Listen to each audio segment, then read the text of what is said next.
Narito po ang News TV Quick Response Team sa Biñan Police Station kung saan ay patuloy pong ginagawang investigasyon kaugnay ng pagnanakaw at pagpatay sa isang estudyante ng UP Los Baños. Nangyari po ang krimen kahapon pong tanghali sa loob mismo ng tahanan nitong biktima. Yan po sa barangay San Vicente sa Biñan, Laguna.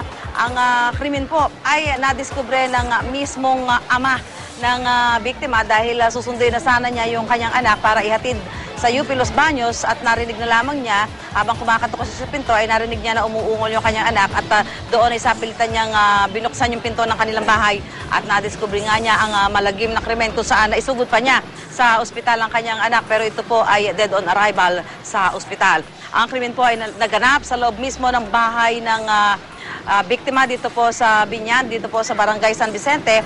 Naglaan na ng 100,000 pisong pabuya ang pulisya para sa ikadarakip ng suspect. May live report si Dante Perelio. Dante?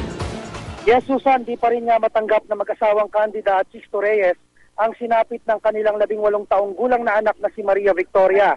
Pasado alas 12 ng tanghali kahapon, Susan, nang matagpuan siyang may isang tama ng saksak sa dibdib sa loob ng kanyang kwarto sa kanilang bahay sa Ferlin Subdivision, Barangay San Vicente, Biñan, Laguna. Naisugod pa sa ospital Susan ng dalaga dyan sa may University of Perpetual Health Hospital pero binawian rin ng buhay makalipas ang ilang oras. Nag-iisang anak lang si Maria Victoria Susan at nasa third year college na sa kursong BS Agriculture sa UPLB. Puno raw ito ng magagandang pangarap at plano sa buhay kaya gayon na lamang ang panghihinayang ng kanyang mga magulang. Sa investigasyon naman ng Biñan City Police, mag-isa lang ang biktima ng pasukin at pagnakawan ng suspect bago saksakin.